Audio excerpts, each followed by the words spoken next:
Welcome to the Six Steel City Rings podcast. I am Ray Whiting, and with me I have Miss Leanne Lohman, Zach Franciscus, and Bob Quinn.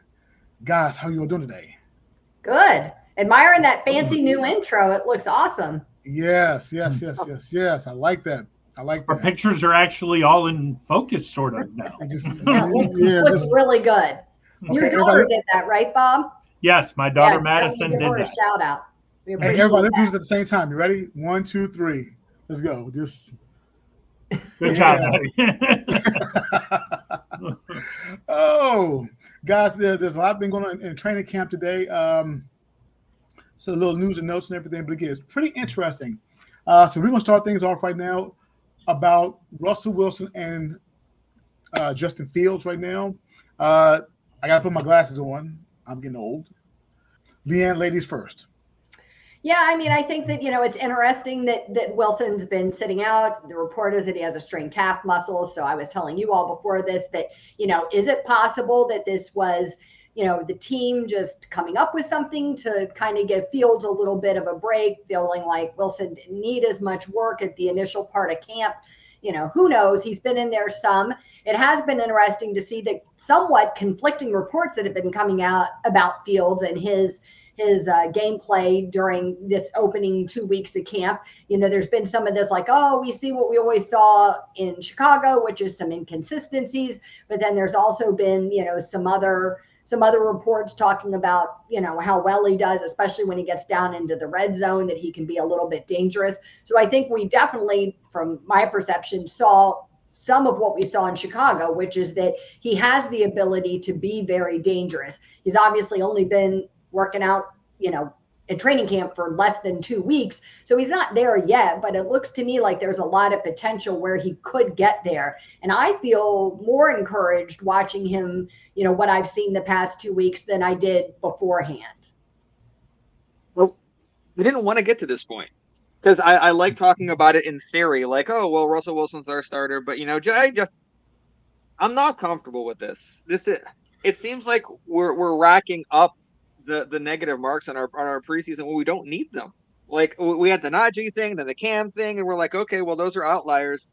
Zach, do we need to go back to your thing from last week about not overreacting? Apparent, but it's hard not to because there's so many things to be upset about here. There's the fact we don't need a quarterback competition in Pittsburgh. That is not what I mean. Everyone was talking about that, but we don't need it. And what we said it so many times. What was what was he doing pushing that?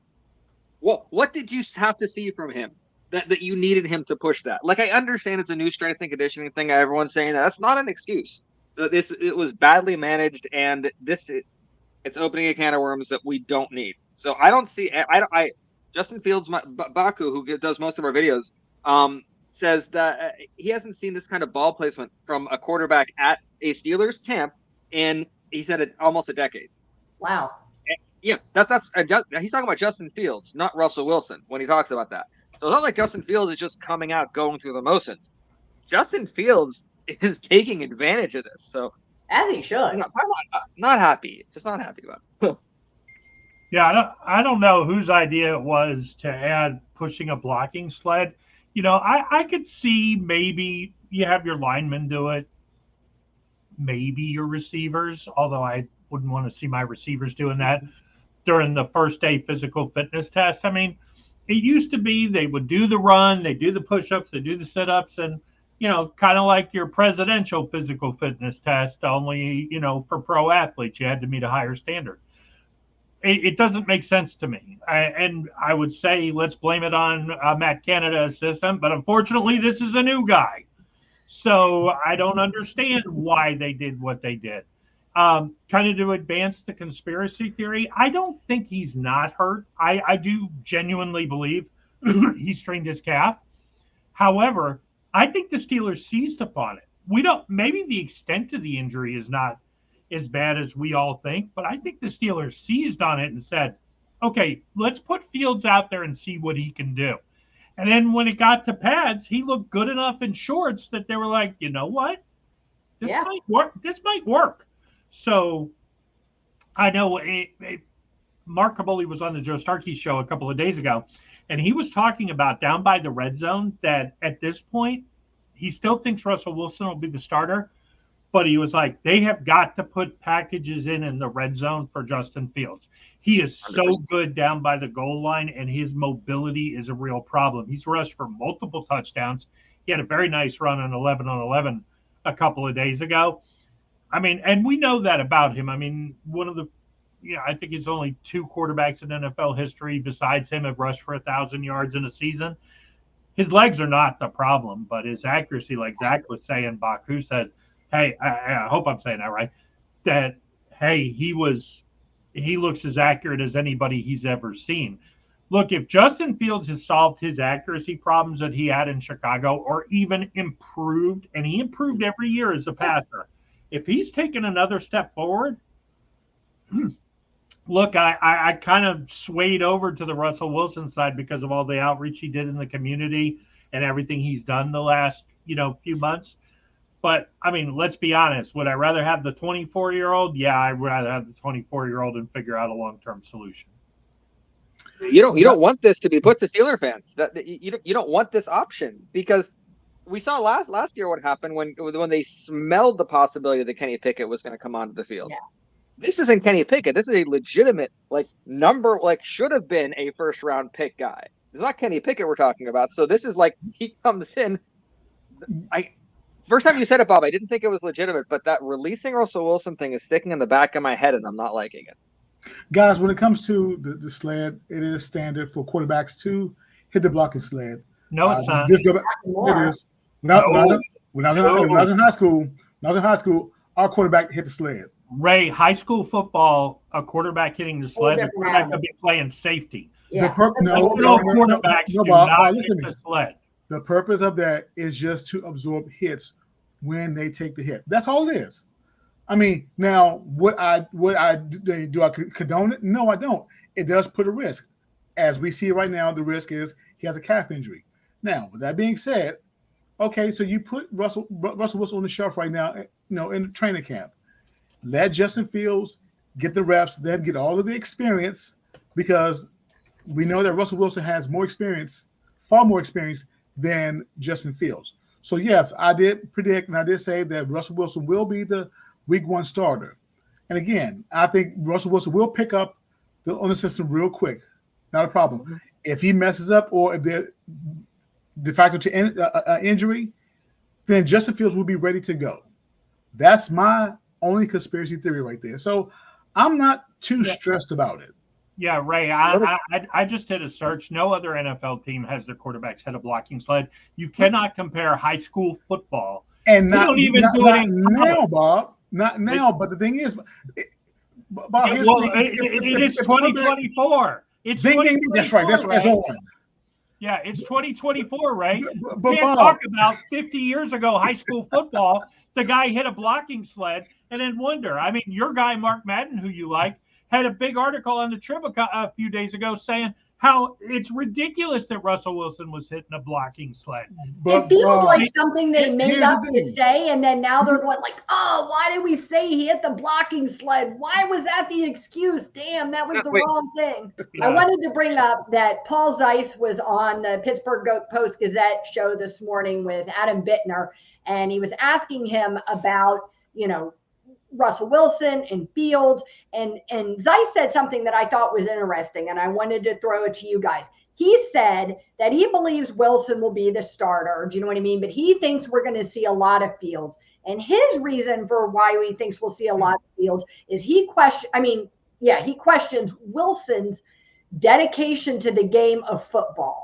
He said, I'm not calling him lazy, but I'm just saying I don't feel like he's that dedicated. Do you know what I mean? He's got all this money from Denver. He doesn't need this. He doesn't show that he's got that fire in his belly to make this happen. And he said, and I expect us to see a string of small injuries that chronically take Wilson off the field and put Fields in.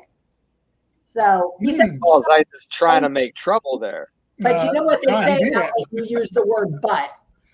Yeah. That he's just trying to make trouble there, because it sounds like he's not happy. Like, damned if you do, damned if you don't. Because Russell Wilson came in from a situation in Denver where he pretty much said what he wanted, did what he wanted. It didn't work out. So he comes here and he does the opposite of that and does what the coaches tell him to. And you're mad at him for doing that. Well, I couldn't figure out how you can say he's not dedicated. He didn't have to take this job. He got $40 million or whatever from the Broncos. His wife is a multi-millionaire. Do you know what I mean? With a solid career. He doesn't need the money. So why is he here doing this? Why is he out kissing babies and making nice with Steelers fans? And throwing the first pitch at Pirate games. Yeah. I think it'll be. I think Zeiss is out in left field on this one, and generally I like Paul Zeiss, but I mean, this one seems like it's a little far-fetched, only from the standpoint of I think you got to watch what the teammates say. His teammates in Denver and Seattle did not like him. So far, there seems to still be plenty of goodwill from the Steelers. Nobody's saying a bad word. It feels like, even if he's faking, it feels like he's doing the right thing. He seems a little more genuine. Again, I don't think he's not hurt. I think he did legitimately strain his calf. But I also think it may not be so serious where I need to hold you out. It just, I mean, let's face it, they're professional coaching staff. Arthur Smith had his best success as an offensive coordinator with Ryan Tannehill. Justin Fields is way better than Ryan Tannehill, and he may be looking at this going, ooh, I didn't realize this.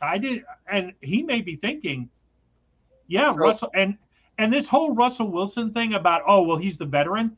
No, he's not a veteran in Arthur Smith's offense. He is just starting from the same point as Justin Fields. So him losing reps this early in training camp is a big deal. It is. Because he needs the time to develop rapport and learn the offense, and God forbid. Florio. Yeah, go ahead. Florio on NBC said that exact same thing. He said this is not a veteran and a young kid. These are two brand new quarterbacks in a brand new system for them, and you have to take it at that. So my question is, kind of a nicer conspiracy theory side. Is there any possibility where Russell Wilson could have fought back mightily at this, said, I want to practice, and then realized that was not going to work, that what Mike Tomlin says goes, and he's like, you know what? If I go out there and I look upset, and I don't go out there and I present anything but a unified group, that's not going to be, and he's a team guy. So this, I guarantee the second his emotion went down to any other level, he probably talked to his team, talked to his wife, said what, okay, we need to present a positive thing here. It's a PR thing now. If I'm not, and Justin Fields is getting those reps, but Justin Fields has also been told, just so you know, when Russell comes back, he's back in. We're just giving you the reps, and this is actually not causing any issues in the locker room. That's what I truly believe is happening. Yeah, I can see that. I think that he is trying really hard to project that positivity. And, we talked about this on this show before, whether it's his natural state and he was just struggling in Denver, you know what I mean, to be that person, or if this is something he's making a concerted effort to do. It's what we've seen consistently from him. So I would expect nothing less other than him to act like this is just a minor hiccup, you know what I mean? And he'll be back to, normal in no time. Yeah, and we talked about this on one of our TikToks the other day. And if you don't, by the way, Steel City Rings TikTok, follow it. We talked about Russell Wilson being a better teammate and standing there and talking about how he was really trying to support Justin Fields. We don't, Russell Wilson may have to rehab his image, but we don't have to go back too far. Last year, Kenny Pickett was pouting because of Mason Rudolph, and Russell Wilson may have, maybe a teammate pulled him aside and said, hey, man, I know this might suck for you, but I'm telling you right now, if you pull what Kenny did, you're on the express train. Yeah. Also, what's the point? If you're hurt and you have to sit out, it's fine to say, this sucks, man. This isn't what I wanted. I'm passionate. I want to be here. Do you know what I mean? But in the meantime, I can't do anything about it, and I'm going to support Justin. We heard that from Ben during times when he was hurt. You know what I mean? He wanted to be there. He wanted to play, but I can't do anything about it. So I'm going to support Mason or whoever was in his place. And he's used to bad press. I mean, I think yesterday they were literally talking word for word on ESPN. Is the Russell Wilson trade the worst trade in NFL history? Like, he's not used to just bad press. He's used to be, decimated. Yeah, Denver 100%. Yeah, so right now, I think this is nothing new for Russell Wilson. He's not sitting in his penthouse or anything watching all the bad press on him. He's fine. So you have to be able to have a thick skin about that stuff. You cannot care about that stuff. It's a low risk. It's a low risk on behalf of Justin Fields and Russell Wilson. Bottom line, Tomlin has 3 years on his contract extension. That's fine. And again, it's low risk.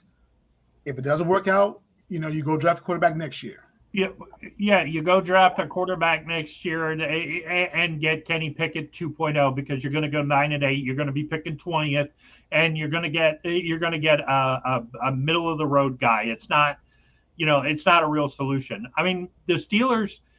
Bottom line is it's low risk from the point of we don't care who wins the starting job, just whoever is our best chance to win. And you got to believe that at this point, they're starting to think Justin Fields is their best chance to win. Russell Wilson's got to get back on the field. Leanne, kind of to piggyback off of your point, I'm wondering if Paul Zeiss sort of recycled or saw a Mark Schlereth take from last season or went with Russell Wilson in Denver, because that's a knock that he's had before. Oh yeah, Schlereth is hard on him. Yeah, Schlereth. Did Russell Wilson punch Schlereth in the face while he was sleeping, and none of us know that? What did he do to him? Stole his wife. Schlereth, kidnapped his dog. I don't know which ex-Bronco hates him more, Shannon Sharp or Mark Schlereth. I mean, it's like venomous when Schlereth talks about him. I mean, it's not like, I think his time has passed, like some other people say. It's like actual venom. Like he really dislikes him. A really quick thing that can lead us into the next stuff we're going to come up with. Do you think the Steelers aren't too worried now about which quarterback's going to start because they're seeing some really fun things from their weapons? Yeah, I kind of agree with that. I think they're absolutely encouraged by whichever quarterback, if Russell Wilson comes back and starts to have the same success or even more than Justin Fields has had. The red zone has looked really, really, really good. I mean, Kaboly kind of talked about how, you got to put that 2-point package in. You got to put that goal line package in. And Russell Wilson's mobile too. So it could be when we come in, he's not Justin Fields mobile, but it could be, really productive in the red zone, which would be a wonderful change after the last 3 seasons. They got to be, if you look at it, the upgraded offensive coordinator, right? I mean, that's a boost. You can't get much worse than, I never say never, but you can't get much worse than where we were with Canada. Then you look at the improved offensive line. Running backs were fine already. So then you're looking at the change, at least in the dynamic in the wide receiver room, to being a little bit more positive and having Pat Freiermuth and Darnell Washington's having a really good camp. And you look at all those things and you have to say that we don't need our quarterback to come in and be Tom Brady. We don't need him to come in and be Patrick Mahomes. We need him to come in and be a solid manager of this new plan. Do you know what I mean? And so even if either one of them aren't the best quarterback in the NFL or even top 5, I think that they can affect enough to be able to help the team find success, like Zach said, with the other weapons that we have. So our second topic is about the kickoff and the Pickens discussion. Fun. Guys, I thought they were going to get to it a lot earlier, but they just started today, I guess.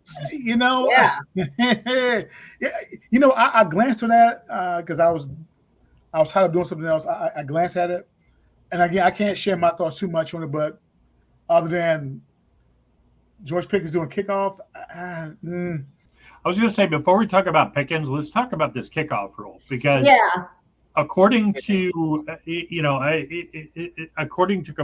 on Starky, he said this is a disaster, and there are going to be multiple reviews. He's very concerned about the kickoff, and I know, Leanne, you said he had updates. Yeah, I was going to read the tweet. He tweeted this afternoon that referee Brad Allen, talking to the media, asked if the ball lands outside the landing zone and not called, and the play is returned for a touchdown, replay can come back and call the play dead and put it at the 40. Imagine the first time this happens. Yeah, it's a Nah, nightmare. I have to reread that tweet 3 times just to. I know, I read it a lot. this dog won't hunt. I'm sorry. This dog won't hunt.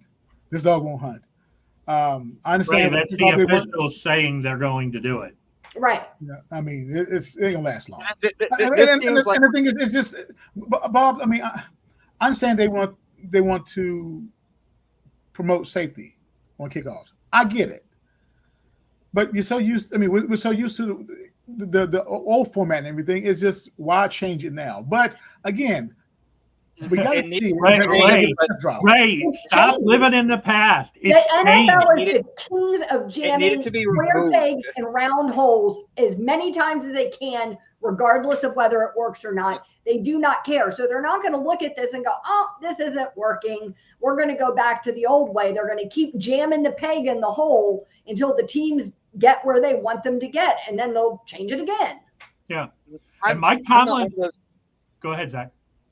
I'm not one of those people. I remember this has been going on for, I want to say 15, maybe 20 years. People saying we need to get rid of the kickoff. We need to get rid. And then all the old school people come out. You can't get rid of the kickoff. It takes away from Ray. I love you, and I'm not mocking you.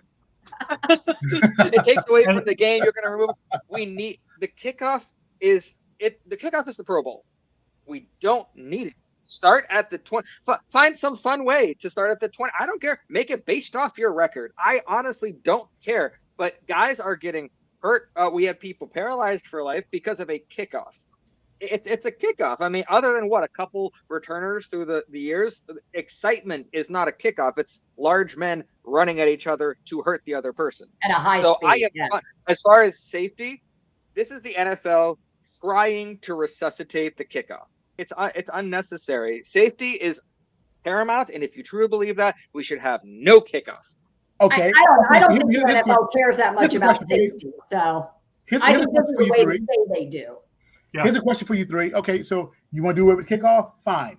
So what about fourth down when you punt the ball? Yeah. You can still punt. Punts are actually a lot safer. You have like one or two, and they're smaller guys. They're wide receivers and cornerbacks coming down at you, and they have that chance to bump off at the line to slow, and you might have some speed, but I guarantee a much better time for a returner to see what's coming at him and to decide, is this a fair catch? The punts, I honestly eventually believe, sure, let's get rid of all of that, but then you're going to have to talk about the field goals and extra point. You're opening up a really big can of worms when you move out of the kickoff. So I'm fine with removing the kickoff and then seeing, I don't know, the stats. I'm willing to bet so much money that the safety stats for the kickoffs are nearly as bad as safety stats for punts. I would willing to bet so much money. It can't be. Well, that's if you trust the NFL on the kickoff stats. Oh, I mean, that's it's not exactly like they're transparent about those statistics saying, okay, well, the kick, they say that you're right, Zach. They say it's the more dangerous play. Yeah. I agree. They say that. But is it really? I mean, yes. I mean, I can see, but special teams, that's a big part of the game. And if you're taking away all the special teams, now the USFL and the UFL, they've used this now for 2 years, this kickoff rule. I'm not aware, and I'm not 100% on this, but I'm pretty sure that no touchdowns were reversed off of this. And I think the players adapted to it pretty easily, mostly because they didn't have any other point of reference other than, in college football, you had a regular kickoff. But they played in this. I think it's the kind of thing where you can still have some excitement. Putting a guy like Pickens back there, Cordarrelle Patterson is going to be back there when the season starts. It's not going to be Pickens. But then again, Cordarrelle Patterson is older, and, maybe it's, hey, let's see what we got here. An explosive guy who can break that initial contain, you could see a couple of touchdowns run back. As far as, the NFL saying they're going to reverse things, they're going to do it. It's going to happen. I don't understand why we're trying to mess with the game. Mike Tomlin was the only coach, and this is why it's not going back, no matter how much Ray wants it to. Mike Tomlin was the only coach who spoke up for the old kickoff rule. When they had those meetings, he was the only one fighting against it. But the problem is, Ray, when you lose 31-1 in the vote. You have no shot. So I just looked it up because I was curious. So in 2019, which has been a little while, they talked about the NFL's efforts to control head injuries. And they said that, with the changes they're making to the kickoff returns, this was then, that the punt actually became more dangerous for this in-between period than kickoffs because they had made some adjustments to kickoffs. But they say that overall, like with current data, overall, that punts and kickoffs are both considered dangerous and can result in serious injury. According to NBC Sports, punts and kickoffs account for 20% of ACL tears and concussions, even though they only make up 17% of all plays. Oh, that's a much higher percentage than I thought. I mean, I knew kickoffs, but it seems to me like kickoffs would be safer. I agree with you on the visual data that you get from watching, but and then if you lump them together at 20%, how do you know what percentage of that is kickoffs and what percentage is punts? Right. And I think it'll be, so what do you think so this is going to be a disaster and there's going to be issues. Do you know what I mean? So how do you envision this working during this season? Just constantly replaying these plays? Does anybody know, is there any contingency anywhere for this to not be included in the playoffs if it doesn't work in the regular, or is this just it? Because I know they tried overtime rules in the play. So if this is a disaster from the first game to week 18, every single week, 5 teams have issues, and the playoffs we're still going to. Well, I mean, they can adjust a rule. They could. They could, but remember the old Jerry Jones thing. I know. If people are talking about how bad the referees are, at least they're talking about it. Right. For the player, I mean, you guys have heard me say this before. Throw the player safety thing out the window. It has nothing to do with player safety, because if it did, they would play with the caps on the helmet, and they would get rid of artificial turf. You want to talk when you do that? Sunday, Thursday games like they've been doing. Do you know what I mean? Like the Steelers played. Tim Hayward said you'll never convince him that they care about player safety when you have them doing that. Yeah. This is the NFL realizing that they have a game that is 90% high flying and exciting, but yeah, those 10% special teams. How can we get money out of that? That's what this is. It's get money out of that special teams. And that's like the last bastion of the old school football right there. You have the kickers and you have the earn your way onto it because of the special teams. And that is the one thing there is no replacement for. You can replace extra points and field goals and kickouts. You cannot replace earning your way onto a football team through special teams. You cannot replace that experience. Why don't they go all the way next year and put the onside kick rule from the UFL? The onside kick, 4th and 15. Yeah. That's fascinating. I like that. I don't mind that at all. That seems really fun. But I'm also I like the Canadian football field goal things. If it hits both field goal posts, you get an extra point or something. I like quirkiness. I really like quirkiness. Yeah. So I'm all for it. It's a game. Let's have a little bit more fun than we're having now with. Have some fun. Absolutely. And then, it's interesting too that we kind of talked about this a little bit the last few days on our TikToks. Again, if you're not following Steel City Ring TikTok, start, because there's good stuff on there. But we've been talking about Pickens and has he matured? And, this, to me, this is another sign of maturity that, hey, I'm willing to go stand back there and run back kicks. I mean, even though, there's no way he's actually going to do it in the season unless, you got Cordarrelle Patterson, you got Calvin Austin. I mean, if Pickens is back there returning kicks, we got a problem because a lot of people are hurt. What's Plummer doing back there? I don't know the background of him a lot. I'm guessing he was a multi-positional player. I don't know. He was. John Reese Plummer. Yeah, he was. Yeah, utility man. He was utility guy. Yeah.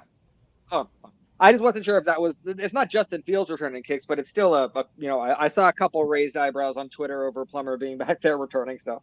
But every time I see a quarterback named Plummer, I automatically wonder if Jake's playing again. So yeah. It sounds to me like Pickens is maturing. We had talked about, there was some comments about how much more mature he seemed this year from some of the media members. And then he had this little squabble with the new wide receivers coach.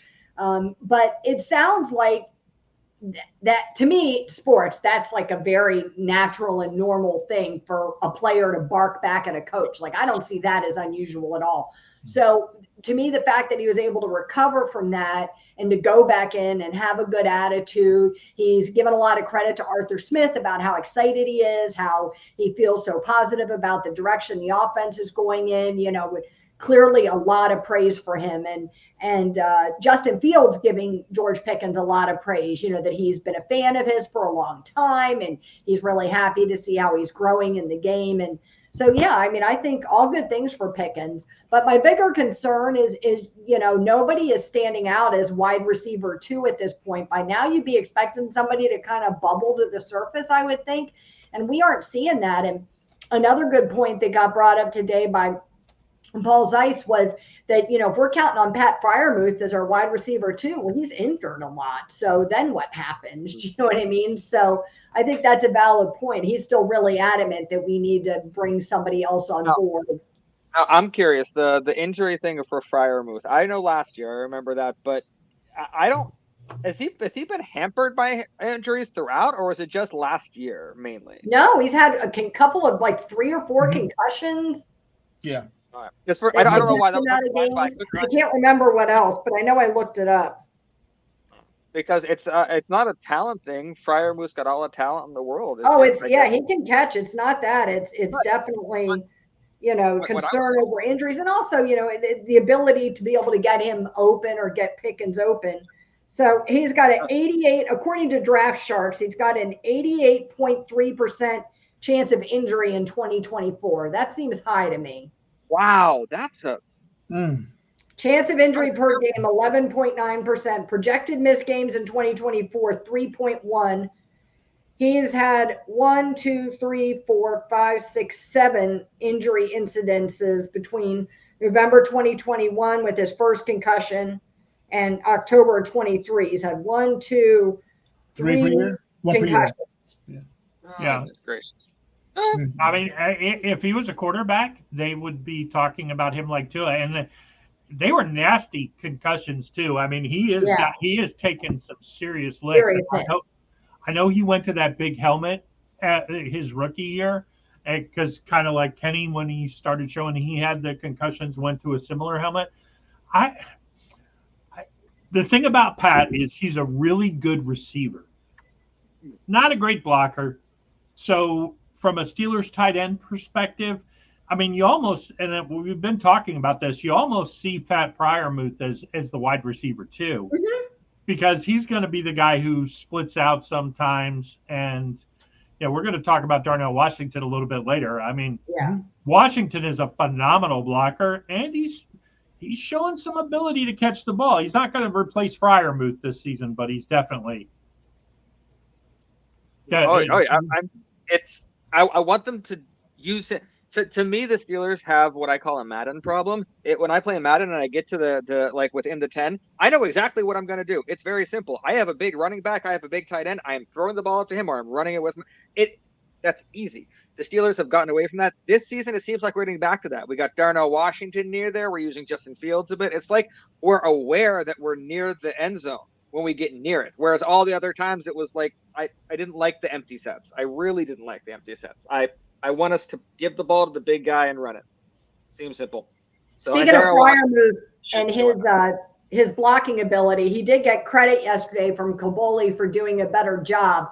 Kaboly tweeted out that, not normally known for his blocking, Freiermuth had his way with Jeremiah Moon, prompting tight ends coach Alfredo Roberts to say, "Get the bleep out of here and go catch some passes."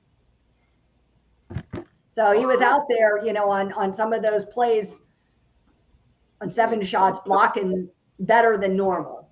Yeah. So I'm hoping that shows some awareness that that's the area of his game that he needs to work on, because if I'm Freiermuth and it's training camp, I know I can catch the ball. I know everyone else knows I can catch the ball. I need to block. No one's looking to see how I'm catching this year. They know. So I like that. Now it could have just been a random blocking thing that he did that had nothing to do with awareness, but I'm hoping it's showing that. It's the thing that's holding him back. Do you know what I mean? That's what's preventing him from becoming like a Heath Miller, you know what I mean? Or some more complete kind of tight end. Right. Is definitely what's holding him back. Yeah. Guys, We got some next we fast have reaction. here is the Rum Wilson injury update. Yeah, this is our Fast Five segment. Some fast five. So quick Fast five. answers, guys. Quick answers. All right. Top of your head thoughts. All right. I'm going first. Rum Go for Wilson injury update. It's not a high ankle sprain. He'll be just fine. Tomlin said it's a week-to-week thing. He's in a boot today. In his press conference after camp, he said they're taking it week by week. So hopefully that means he'll be back sooner rather than later. This obviously isn't, like Ray said, a serious injury, but it is concerning. He's a rookie. He needs to be out there learning. This was day to day and not week to week. I wouldn't be as concerned. It's week to week. We're in training camp. We need a wide receiver too. I'm not happy. Yeah. Week to week is a long time. Yeah, especially, I mean, week to week. I mean, we'll see if he plays the first preseason game. Then okay, great. It's week to week. It's 10, or 8 days away. Yeah. If he doesn't, if he plays preseason game 2, okay, it's week to week, which sounds good. He doesn't play in the preseason at all. You can save that week to week stuff. Obviously, obviously the injury was a lot more severe than it was. And you have to wonder. I mean, Tomlin isn't always totally upfront about injuries. I mean, it happened with Najee Harris. And so, you have to, when he says stuff like that, I know that he says less rather than more, but it always makes me wonder how accurate what he says is. The second one, Patrick Queen, big day. Yeah, I think we have some video of an awesome play by him. Well, that's right, Bob. We actually do have a video yet again. Thanks to Baku. Thank you so much for the permission for using all of the wonderful videos you're taking for us. Here's some Patrick Queen stuff from training camp.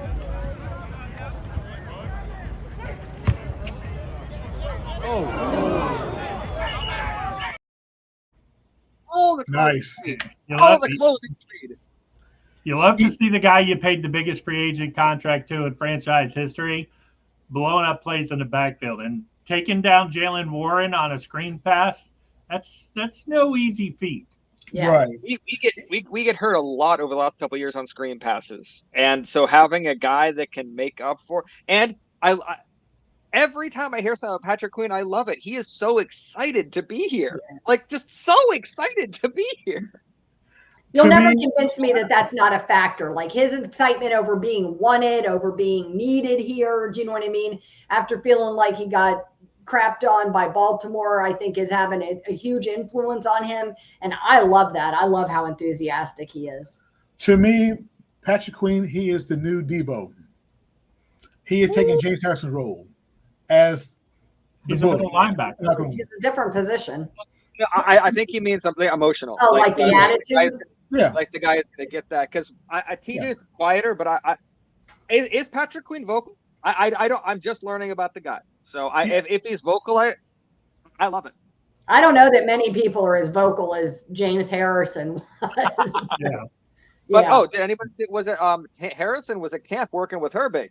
I saw that. It was really cute. It shouldn't be called cute, but it was fun to watch. That passing on of the Steeler way. Do you know what I mean? And him there imparting. I think that you see other teams do it, but I don't think at the level that the Steelers do. I think we're unique in that. And I love seeing all those old guys come back and work with the new players. I think it's amazing. It's interesting to see, especially since TJ has done so much work with Herbig, and we've seen the videos of him coaching him at Wisconsin. Yeah. Harrison was a huge influence in TJ's career. It'd be nice to have him jump in and do the same thing for Herbig. Yeah. Really quick before we jump to the next topic, I don't know if you guys saw, but apparently they're throwing out interesting packages that have Watt, Highsmith, and Herbig on the field all at the same time. I saw that today. That's exciting. So the I read Bob that tweet. So I like that. No, I didn't see this. What, Ray? There was a fight again. A fight yesterday, and then a fight today. Yeah, it's good. That's great because again, I think it draws the team closer. And again, every training camp has their fights and their battles. You get it out your system. You kiss and make up, and guess what? You line up again and run the play. You're fine. I love it. Yeah, I think I agree with Trey Essex. The fact that the offensive line has kind of been in the middle of these is a noted attitude shift of the offensive line.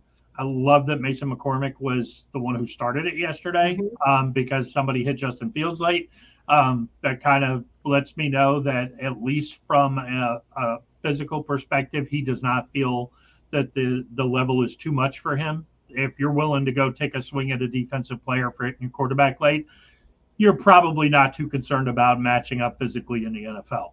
And to piggyback on that, protecting Justin Fields. Do you know what I mean? I don't know that we heard a whole lot of that about Kenny Pickett. And maybe that's coincidence. I'm not saying it's anything necessarily against Pickett, but I just don't remember hearing that stuff. We used to hear it about Ben all the time. So to hear that they were there defending their quarterback, I think is awesome too.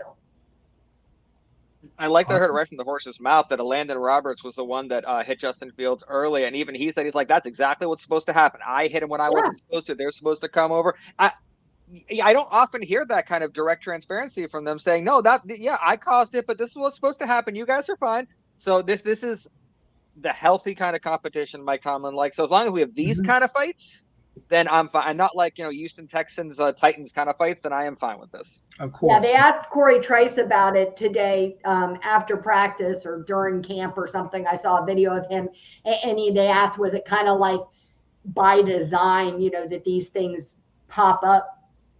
Does like Tomlin encourage it basically? And he was like, he doesn't discourage it. You know what I mean? It's the competition, and that's what he wants to breed is that competitive nature. We've got to feel that all the time, whether it's against our own guys or against other defenses. And so he said, obviously we're all teammates. Do you know what I mean? So at the end of it, like Zach said, we all shake hands and move on, but yeah, there is that, I'm going to protect my guy. And I agree with Bob. I think it's the first time we've seen that in a while. So that's a video of Darnell Washington too, right, Zach? Yeah. It is. His knee seems fine. I mean, according to him, there was never a reason for anybody to worry about his knee. I doubt that. I like his confidence. But last year, I think there was a reason to worry about your knee, Darnell. This year, it not only seems like he's okay, it seems like the Steelers are using him well. We actually have a video. Yet again, thank you, Baku. Not only are you going to see him running a route, which you like to see, but you get to see some strength from him too.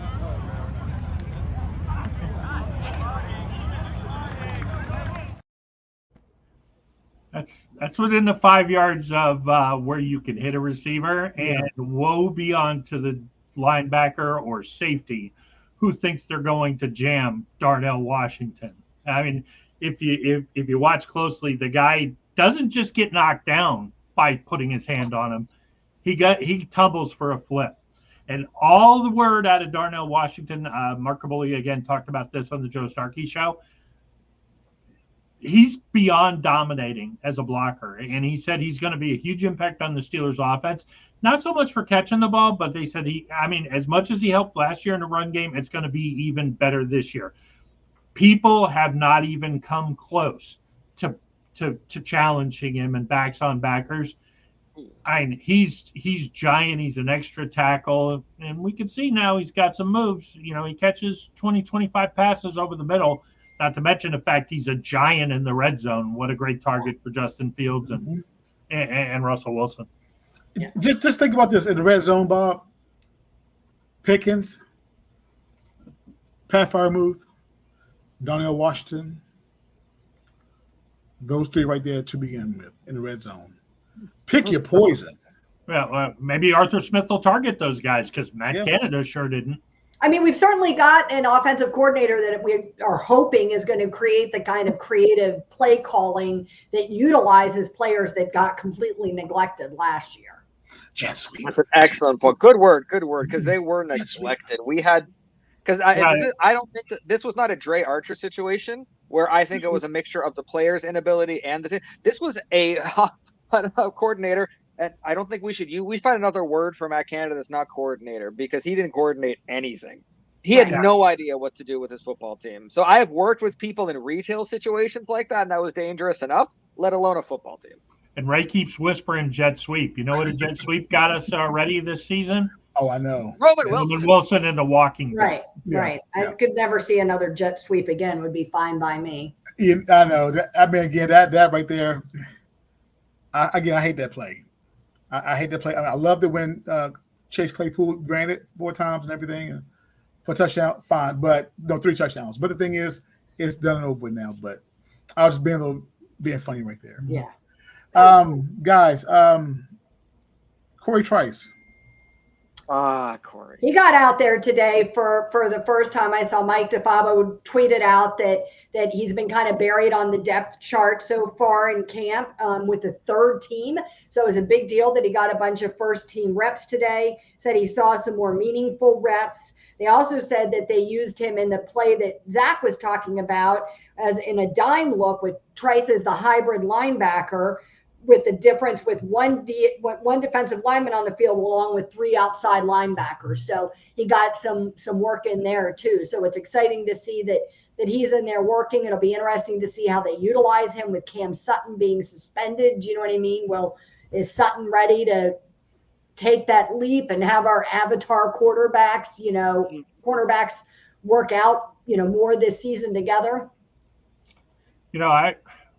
I wonder because, Trice playing that linebacker in the dime. I didn't think about this when we talked about it earlier when we were getting ready.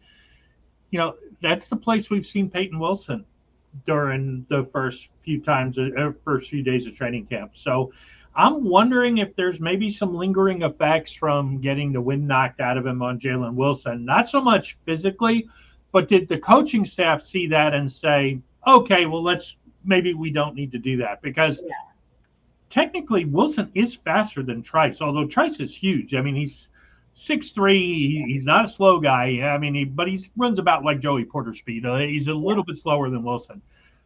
I'm interested to see this. I really like the idea of a 6'3" guy on the field and maybe on nickel dime packages. Mm-hmm. Maybe Dante Jackson sliding to the nickel dime. Then a guy like Beanie Bishop, who's an undrafted free agent. It'd be nice if, he turns into something. But I don't want to go into the season counting on an undrafted free agent. Who was that? Who was the linebacker, middle linebacker? He was a rookie. He hurt himself in the preseason game. It was a final preseason game. This was when Ben was there. I want to say Malcolm Spence. He tore his knee up, and Pittsburgh gave him at least 3 years to rehab his knee. That's typical. The Steelers like giving guys chances. I know that. Yeah. I don't know the guy. But that is typical. I like that about us. And it looks like they're doing this. They're doing the same thing to Corey Trice also, which is, I believe that's a great thing. And again, that's what makes the Pittsburgh Steelers organization so special because again, they care. Now, of course, business is business, but in this case, right here, they care. I wouldn't be too worried about the Peyton Wilson thing, and only because of the specific, weird, unique, creative, let's see what this looks like package he was out. And because I'm wondering if they would have brought Peyton Wilson and maybe they brought him into the Herbig spot, switched him out there. That Corey Trice spot was specific to a defensive back. Or maybe it could have been like what I'm hoping was going on with the offensive line was, listen, we don't need to see it anymore from that specific thing out of you, Peyton. We do need to see it out of Corey Trice. I'm hoping it's that because I cannot imagine this coaching staff, especially Mike Tomlin, who loves competition, sees a guy get knocked down and says, you know what, you're good. I personally can't see that. But I also couldn't see him using a sled on a 35-year-old. So Corey Trice has more to prove than Peyton Wilson at this point right now. He has more to prove. They're both essentially rookies. They have equal. Yeah. I mean, if you're going to be a dime linebacker, Wilson's got a lot to prove too. I mean, he's got to force his way onto the field. I think Wilson's got a little bit more of an uphill battle too. I think the no ACL thing. I think that's something that constantly gets brought up about him. So I do feel like he's got a huge chip on his shoulder. Do you know what I mean? Where I feel like Trice needs to bounce back from this injury and show that he still got it. I feel like Wilson comes in with this like chip on his shoulder. I'm trying to channel my inner Zach and not get myself like worked up about the things that I'm seeing, either in a good or a bad way. I'm trying not to get too excited. I'm trying not to get too frustrated and just try to woosah, like there's a method to the madness and just roll with this and let it play out. And we'll start to worry when the regular season rolls around because we all learned last year that training camp don't mean shit. Could also be a way to get him used to playing in the middle of the field. Maybe they're thinking about him as a third safety. Yeah. I mean, I believe sincerely. I mean, the kid was injured last year, and there was, he was impressing people prior to the injury. And so I believe sincerely that they're going to give him a legitimate chance to step up, especially considering the suspension. Do you know what I mean? They've got to fill that gap. So I think especially considering that, they're going to bring that kid in, work him out around the field wherever they can, and see what he can do. They showed with Patrick Peterson last year, and unfortunately Minka, that they're willing to move players around and be a little bit creative. Do you know what I mean? So I would rather see them try all kinds of creative things than be Matt Canada. Yeah, you can't teach size, and if you're going to play 3 safety sets, having a giant in the middle of the field, probably not the worst thing. Right. Yeah. Is there a Beanie Bishop update from today? I didn't see much of him. Is he still just because all I've heard is he's the nickel corner. Pretty much, it's his to lose right now is what I've heard. I didn't know if that changed from today or if they just kept going. I haven't heard anything from on Beanie Bishop other than, like I said, we talked about him last week, and I did, and he's looking pretty good. So I just hope he maintains that level of play right now. Yeah. They said yesterday that Bishop beat George Pickens 1-on-1 and back-to-back reps, making a good impression. Andrew Filipponis, who take this with a grain of salt, said that if the Steelers played the Falcons tonight, that Bishop would make the start at nickel corner. Beanie Bishop is the hype is real. This was 6 hours ago, covering Pickens 1-on-1 again, had a clean pass breakup. And Pickens had a would-be catch not survive the ground. Okay. Yeah, Camp Phenom 2024 so far. That's good. Well, there was a reason we liked him. I know. My father-in-law is a big Beanie Bishop guy. So, and I'm glad for that. So the more he does, because I know we were all expecting like a full-on competition for that nickel. If he came in, it's like, no, this is mine. Suspension. This is mine to lose. Then there's a lot of other players that suddenly lost their into this team. So I was looking at my roster board. I'm like, wow, that's a lot of players that I had question marks next to that I'm gonna have to put a red next to soon. So going to be sliding them off the board before too long. Pretty much. Well, guys, that about does it for this week's episode of the 60 City Rings podcast. But before I go, Zach, it's on you. Oh, yeah, this episode and the upcoming Steelers season is dedicated to my incredible Uncle John, who we surprisingly and very unfortunately lost this week. So I know wherever he is incredibly happy that I am on here talking Steeler football. And so this is to my Uncle John for here and the entire season. Yeah. And the Steel City Rings family sends Zach and his family all of our love and prayers. And then I'm going to cry. I'm sorry. Well, we'll cheer ourselves up because I was going to save this till the end. Here's another fun video from Baku to let us finish on a high note.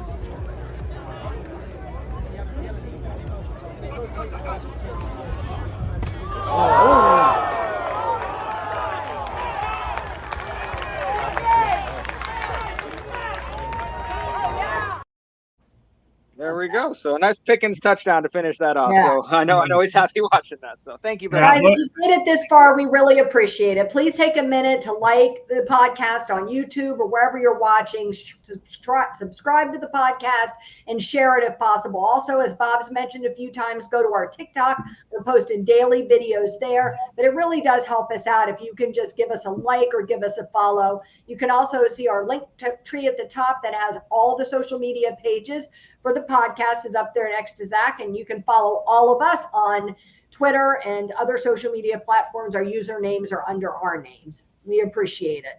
And don't forget Steel City Rings TikTok. Almost daily we put out videos. Feel free to watch. We try to keep up with training camp as best we can. And if you have topics or questions, or you want to argue back with one of us about something you said, or you feel like we missed the boat entirely, or you agree, we want to hear from you. So you can shoot us an email. The email scrolls at the bottom. You can send us a DM on social media. You can comment on our YouTube videos. We definitely want to hear what you have to say. And please let me know if I won the argument against Bob. Yeah, if you want to contribute about the 35-year-old hitting the sled, help Ray out. Maybe there's 2 other codgers out there that agree with that. Yeah. Bob, I love you, man. I love you, Bob. I'm pretty sure 100 people surveyed, 99 people say no, don't have missed a sled. Ray's the one guy. Raid the one guy. That's why we love Maybe him. we'll put Raid that the out one as a guy. Steel City Rings poll tonight and see if we get what kind of answers we get. All right. Hey, Yeah. y'all, hey guys, y'all take care. Be safe. See you next week. Talk to Thank soon. you.